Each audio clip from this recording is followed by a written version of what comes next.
देखो, बड़ी अंदर की बात है कि आप लोग दिन भर साधन करते हैं,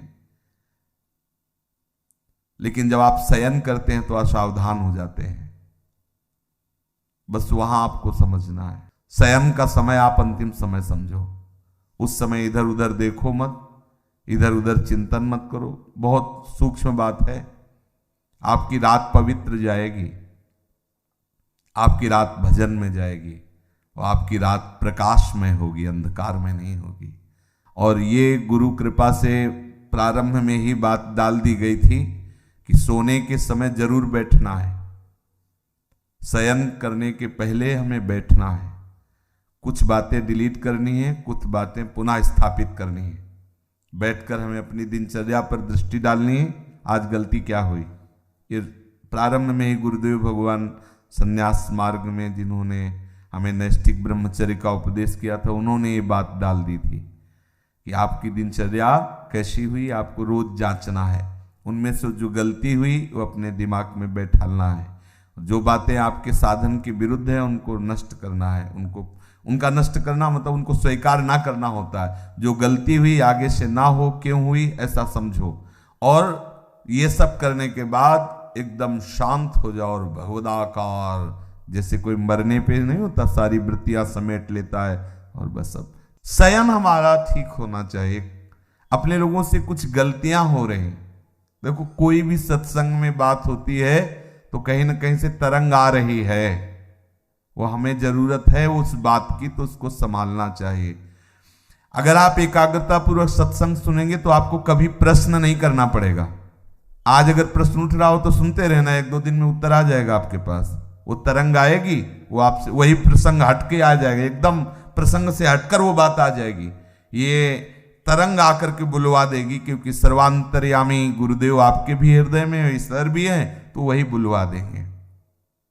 कुछ साधक क्या करते हैं, प्रमाद स्थिति करते हैं कि जैसे दिन भर सेवा परिचर्या या जो भी गृहस्थ हो या विरक्त हो, अब रात्रि के समय वो समझते हैं कि अब सोने जाना है, थोड़ी देर मनोरंजन कर लेते हैं।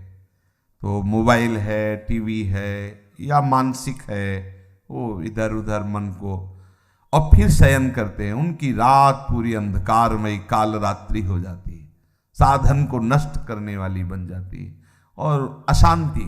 सुबह वो निरुत्साहित उठते हैं, सुबह वो खोए हुए उठते हैं, सुबह वो अपने को अधूरा पाते हैं, उत्साहहीन। अब वो केवल बनावटी रह जाता है, आंतरिक खोखले हो जाते हैं।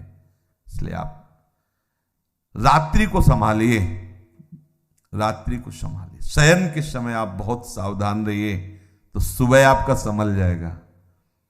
सुबह संभल गया तो पूरा दिन संभला रहेगा, रात्रि संभल गई तो पूरा जीवन संभला रहेगा। बहुत ही एकांतिक वार्ता है। आप शयन के समय कभी मोबाइल मत चलाइए, क्योंकि मोबाइल एक ऐसी वस्तु है जो पूरे विश्व ब्रह्मांड को अपने में समाये हुए है। वो गूगल क्या कहते हैं, जो भी सर्च करो सब उपस्थित कर देता है। बलिहारी ऐसी सिद्धि तो महात्माओं में भी कभी कभी नहीं होती थी, जैसी सिद्धि मोबाइल में है। नहीं, सर्च करो, हर विषय लो। महात्मा भी है तो एक सब विषय का थोड़ी वो सिद्ध होता है, वो तो भगवत विषय का सिद्ध होता है। और जो मोबाइल है वो हर विषय का सिद्ध है। आप किधर भी सर्च, बोले राधा कृपा तो वो राधा कृपा कटाक्ष शुरू कर देगा, और वहां से सत्संग तो राधा केली कुंज से सत्संग शुरू कर देगा। और कुछ भी तो और कुछ भी शुरू कर, जो चाहो। हाँ, हरि कृपा कछ दुर्लभ नहीं तो मोबाइल कृपा कछ दुर्लभ नहीं, जो चाहो सब। अब साधक तो वैसे ही, जो साधक का मन है वैसे ही मतलब तूफान समझो। अब उसको एकांत मिला, शयन, दरवाजा बंद, बोले अब तो भजन करते हुए डूबना है, वो डूब गए। मोबाइल बहुत बड़ा सहयोगी भी है। जैसे हम गुरुजनों के वचन उसमें रखे हुए हैं, सत्संग, तो आप अगर मान लो बहिर्मुख हो रहे हैं उस समय, अब कुछ सत्संग अपने रखे जाते हैं कि ये सत्संग हमारे लिए औषधि है। जैसे खांसी की अलग दवा, बुखार की अलग दवा होती ना, ऐसे ही अपने लोगों को भी अपनी डायरी में, जैसे ना कि जब साधक को काम सताए तो कौन से सूत्र चाहिए, वो अपने तय कर लेते हैं कि ये बात इसको नष्ट करने। जब साधक को क्रोध सताए तो कौन कौन से सूत्र, जब हमारे अंदर ऐसी, तो वो सब, तो वो चीजें एक अलग होती हैं। तो मोबाइल मानो एक नई डायरी, उसमें आप अपना चयन कर सकते हैं कि 4 सत्संग शरणागति के हैं, 4 सत्संग वैराग्य के हैं, 4 सत्संग अनुराग के हैं। जब हमारा मन जहां विचलित हुआ तो ये हम सुन सकते हैं। अगर हम कुमार्गगामी प्रयोग करें तो बहुत बड़ा हमारे लिए हानिकारक है, और अगर सन्मार्ग में साधक के लिए वास्तुतः नहीं जरूरत है। अगर सही पूछो तो भगवत कृपा से नहीं जरूरत है। अब लौकिक ये सब व्यवहार की तो बात अलग ही है, वो क्या जरूरत नहीं है, वो गुरु कृपा से अभी तक प्रयोग में नहीं आया, अभी तक पास नहीं है। अभी लोग अपना रखते हैं तो ये लोगों के लिए ही रखते हैं, अपना करो, जो उनसे बात करो। अपने पास नाम रूपी मोबाइल है, उसको सर्च करो, जिसकी जानना चाहो जान सकते हो, जो जानना चाहो जान सकते हो। आप देखो ना, इसमें बहुत बड़ी सामर्थ्य है। जो अरे निकुंज का लाइव मोबाइल दिखा सकता है? नहीं दिखा सकता। सर्च करो इस समय राधा प्यारी कैसे मुस्कुरा रही, भला दिखा दे।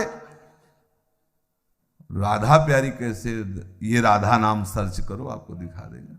राधा राधा राधा राधा राधा डूबो। भाई ये शयन के समय कुछ साधक गड़बड़ी करते हैं, चाहे गृहस्थ हो चाहे विरक्त हो। आपके पास मोबाइल है, आपके कमरे में टीवी लगी हुई है, मान लो आप गृहस्थ हो, आप ऐसा सब, तो आप शयन को संभाल लीजिए। शयन में गंदी बात नहीं होनी चाहिए, गंदे दृश्य नहीं होने चाहिए।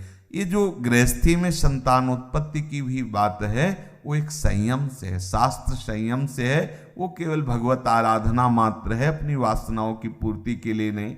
वासनाओं की पूर्ति के लिए कहीं भी कोई बात नहीं शास्त्र आज्ञा करता, अपनी आराधना की पूर्ति के लिए है। ये भी एक आराधना है गृहस्थ धर्म में, वो अपने संतान उत्पत्ति करके पितृ आदि की तृप्ति के वो व्यवहार बकाया शुद्ध परमार्थ में भगवत चरणारविंद की आसक्ति प्रधान जीवन होना चाहिए, चाहे वो गृहस्थ हो चाहे विरक्त हो। तो हम खुद जानते हैं कि हमारा मन किधर जा रहा है और हमसे क्या करवा रहा है। ये प्रार्थना है सब साधकों से, विनम्र प्रार्थना है कि आप अगर एकांत में ऐसा कुछ दृश्य देखते हो, ऐसा कुछ करते हो, तो आप ना करें। ये नियम ले लीजिए कि मोबाइल जब शयन करने जा रहे हो तो उसके पहले ही उसका स्विच ऑफ कर दीजिए।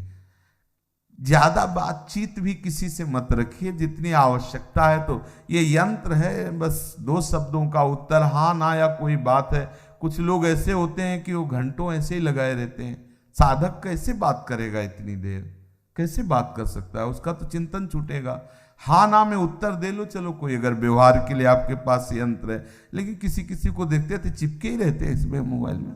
हाँ और क्या ये है, छोड़, नाम जप कर, भगवत चिंतन कर, लीला कथा में डूब, ये क्या और उसमें लगे हुए है। हाँ, सावधान रहिए इन यंत्रों से। जितना हमें आवश्यक हो, वैसे बिल्कुल आवश्यक नहीं है, लेकिन आवश्यक हो, आप दूर देश में रहते हैं, दूर रहते हैं, भगवत कथा आदि के लिए नाम न छूटे। और शयन के समय नाम में भले 1 मिनट बाद आप सो जाते हैं, लेकिन नाम का ध्यान करते हुए उसका फल होगा, आप नाम के ध्यान में ही जगेंगे। देख लेना, ये मतलब अनुभूत विषय है। अगर नाम में आप डूबते हुए शयन कर रहे हैं तो आप जागेंगे नाम। और नाम में जो डूब कर शयन करता है वो लीला में जाता है, वो भी निद्रा में नहीं जाता। पक्का समझना। कभी कभी ऐसा होता है कि भगवान जगना नहीं हो तो अच्छा है, ये आंखें ही न खुले, जहाँ है वहीं लगे रहें तो बहुत अच्छा है। बड़े सुंदर सुंदर भगवान की कृपा का अनुभव होता है शयन में भी। जागृत स्वप्न सुसुप्ति स्फुरत में राधा पदाब्ज छटा, चूको मत, बहुत बढ़िया अवसर है। अगर आप इन बातों को ध्यान देकर सुनेंगे तो ये हृदय की बातें हम कहते हैं। मतलब देखो, एक होता है कि हम इस श्लोक बोले और इस श्लोक का अर्थ होता है भैया चले हमारा 2 घंटे का समय। हमारा केवल यही उद्देश्य है, आप सुलझ जाओ, हम आप सुलझ करके अपने प्रभु के मार्ग में सच्चाई से चलें, सच्चाई से प्रभु को पुकारें और ये जीवन लाडली लाल के चरणों में अर्पित हो जाए। इतना ही उद्देश्य। अपने लोग ना विद्वान है और ना अपनी कोई दिनचर्या में वो है कि भाई प्रवचन करना है। अपने हृदय की बातें आपस में कर लेते हैं और सुलझ जाते हैं और प्रिया प्रीतम तक चलते हैं। बस बात इतनी है, यहाँ की जो चर्चा है ना, बस वो इतनी है कि हम आपस में समझें कि हमारी गलतियां कहाँ हो रही, हमारे भजन में त्रुटि कहाँ हो रही, हमारा भजन का जो प्रभाव है वो हम पे लागू क्यों नहीं हो रहा है। हम सावधानी पूर्वक अगर चलें तो बहुत जल्दी हम परमानंद में डूब जाएंगे। ये जहाँ जहाँ हमारा मन जा रहा है वहाँ वहाँ से हटाना होगा, हमें प्रिया प्रीतम के नाम बल से प्रिया प्रीतम में लगाना होगा। और एक दिन ऐसा आएगा कि लग जाएगा, और जब लग जाएगा तो हटेगा नहीं। श्री राधा वल्लभ लाल।